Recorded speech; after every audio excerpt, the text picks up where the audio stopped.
तुम सोच रहे होगा ना कि मैं कितना बोर आदमी हूँ। नहीं नहीं, हाँ तो मैं कह रहा था, एक दिन अचानक वो आई और कहा कि मुझे तलाक चाहिए। मैंने कहा क्या? मैं तो सकते में आ गया। कहने लगी तुम एक बोर इंसान हो, बल्कि तुम्हारे अंदर तो कोई जिंदा दिली ही नहीं, बल्कि तुम तो एक रोबोट की तरह हो जिसे हर काम अपने वक्त पर चाहिए। मैं तो उसकी बातों का जवाब ही नहीं दे सका, समझ ही नहीं पा रहा था कि मैं क्या कहूँ और कैसे समझाऊं उसे। तुम ही बताओ कि अब मैं क्या करूँ। लाइफ कोच तुम हो यासिर, हम क्या बताएं तुम्हें? अरे लाइफ कोच का इससे क्या ताल्लुक हुआ? मैं ये नहीं समझ पा रहा कि मैं अब क्या करूँ। वो तलाक चाहती है मुझसे। मैं इस वक्त बड़ी मुश्किल में हूँ। तुम समझ ही नहीं रही कि तुम्हें इस वक्त मेरी मदद करनी चाहिए और तुम। तलाक तुम्हारी बीवी ने मांगी है, मैंने नहीं मांगी। जाकर उसी से बात करो। अल्लाह तुम्हें हिदायत दे। कैसी संगदिल औरत हो तुम। अगर इंसान किसी के लिए कुछ नहीं कर सकता तो दोस्त समझते हुए उसके लिए दुआ तो कर सकता है क्या नहीं? उसी को बातें सुनाना शुरू कर दी। क्या उससे तुम्हारे वजन से कोई मसला है? ना ही उसे मेरे वजन से कोई मसला है, ना मेरे पेट से। हाँ तो बस बात खत्म, मैं तुम्हारी मदद नहीं कर सकती। Good morning. Good morning.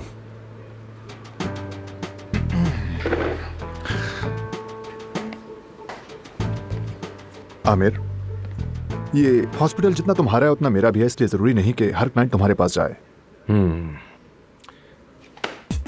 कोई बात नहीं, होता है। लोग सबसे बेहतरीन के ही पास जाते हैं। वाकई? चलता। Good morning, good morning, good morning. आप लोगों के लिए एक पैगाम है। अफसून ने कहा है कि इसके बाद सारे डॉक्टर्स की मीटिंग होगी। अफसून चाहती हैं या तुम चाहती हो? क्योंकि वो कहीं दिख नहीं रही। उसने मुझसे कहा था, मैं तो बस बता रही हूँ आप सबको। अगर उसे कुछ कहना है तो खुद आकर कह सकती है। मुझसे कुछ कहना है तो मेरे सामने आकर कहे। कहता है कि मैं खुद कहूँ उससे? हाँ बिल्कुल, ऐसा लगता है कि तुम भाग रही हो। वैसे वो ठीक ही कह रहा है। फेस मास्क देना। देती हूँ।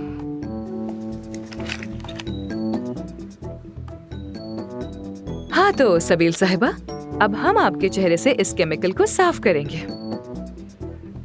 चेहरे से कील महासे सब साफ हो जाएंगे। बहुत शुक्रिया आपका, लेकिन ये सब मैं पहले भी आजमा चुकी हूँ। बेफिक्र रहें, अब आप मेरे पास 4 हफ्तों के बाद आइएगा, ठीक है? जी जी। गुड।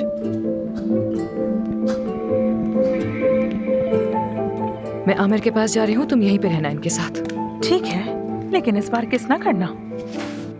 मानूर, तुम्हारे अलावा मुझसे ऐसे और कोई बात नहीं कर सकता, जानती हो ना? हाँ हाँ पता है।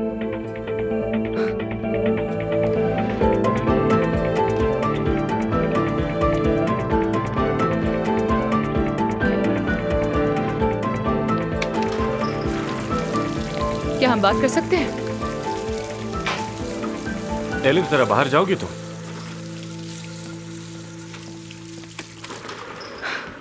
काम के बाद सब डॉक्टर से बात करनी है मुझे तुम्हारे होते हुए। क्यों? कल के लिए सबसे माफी मांगनी है क्या तुम्हें? क्या? बिल्कुल नहीं। तो फिर जाकर सबके सामने मुझसे माफी मांगोगी? नहीं, और अगर तुमने मुझसे तो फिर मेरे पास बात करने को कुछ नहीं। शर्ट पहनो। शर्ट?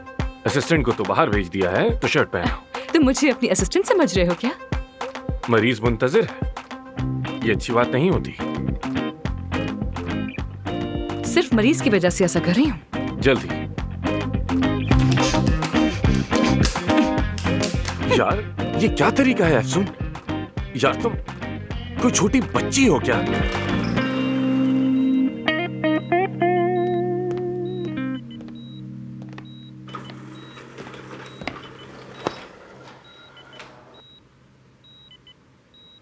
उस औरत को वहां बुलाकर मैंने बहुत बड़ी गलती की थी। जानती हूँ, गलती हुई। और वो किस? वो भी गलती थी, बहुत बड़ी गलती। लेकिन तुम फिक्र बिल्कुल मत करना, दोबारा ऐसा हरगिज़ नहीं होगा। वैसे भी रात गई बात गई। ये तो अच्छा है। अच्छा है? तुम्हें भी मुझसे माफी मांगनी चाहिए। मैंने कहा कि किस कर लो और तुमने मुझे फौरन किस कर ली। इतनी फर्मा बरदारी? हाँ, मैं तो बस तुम्हें बचाने की कोशिश कर रही थी और कुछ नहीं। वो सब तुम्हारी गलती थी तो माफी बनती नहीं है मेरी। क्योंकि मुतासिर मैं हुआ हूं। मैं अपनी जाती जिंदगी और काम दोनों अलग रखता हूं। ना मैं गलती करता हूं और ना ही धोखेबाज लोग पसंद हैं मुझे।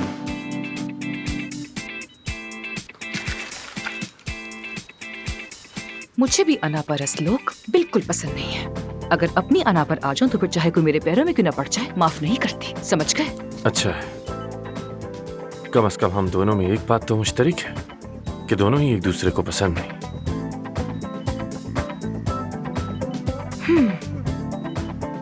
तो फिर शाम को मुलाकात कर रहे हैं हम लोग। मुझे मसला नहीं, मगर पहले ये देखो कि मैं कैसे सर्जरी कर रहा हूं, समझ आई? शायद कि तुम भी कुछ सीख सको मुझसे। मास्क। जी डॉक्टर साहब, मैं मास्क पहना देती हूँ। वैसे भी हिफाजत बहुत जरूरी है।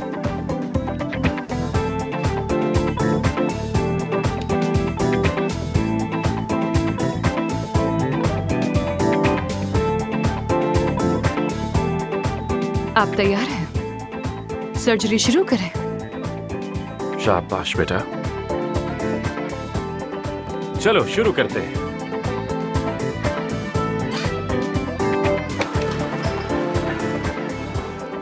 अफसून नाम है उसका। किसी गाजियानतिब नामी गांव की डॉक्टर है वो। क्या?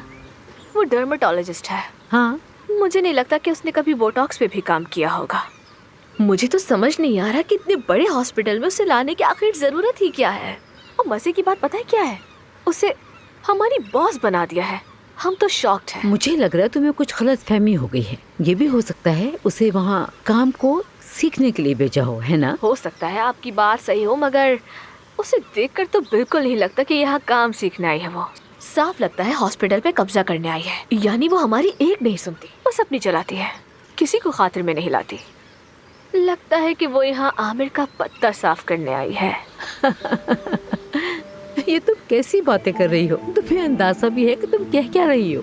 और आमिर को वहाँ से हटाना मुमकिन ही नहीं और हाँ, है। एक और बात, सबा साहबा, किसी और से तो नहीं कहा, पर आपको बताना ज्यादा जरूरी है। हाँ बोलो। कल रात अवार्ड की तकरीब में हाँ, मैंने देखा कि वो लड़की आमिर को किस कर रही थी। क्या? क्या तुम सच कह रही हो? ये झूठ है, अफवाह है। अफवाह नहीं है, क्योंकि मैंने उन्हें खुद देखा है। अरे यार, सफा साहबा, उसे आया भी दिन कितने हुए हैं और उसने ये हरकतें करना शुरू कर दी है। मुझे तो ठीक नहीं लगा कुछ भी। यानी वो लड़की जो कोई भी है, उसका मकसद हॉस्पिटल और आमिर को हासिल करना है। बात सुनो, अब कुछ भी हो जाए तुम्हें उस लड़की पे नजर रखनी है, समझ आई? और हरगिज ये मत समझना कि मुझे उस लड़की से कुछ खतरा महसूस हो रहा है। मगर तुम्हारी ये सारी बातें सुनकर तो लग रहा है वो कोई आम लड़की नहीं है। यकीनन बात कुछ और है। वो पागल तो नहीं है? पागल भी और खतरनाक भी। वैसे भी मुझे क्लिनिक तो आना ही था, तो आज मैं आऊंगी और देख भी लूंगी उसे। जरूर आइए। क्या पियोगी? बस कॉफी पिला दें। ठीक है, कॉफी लेकर आओ।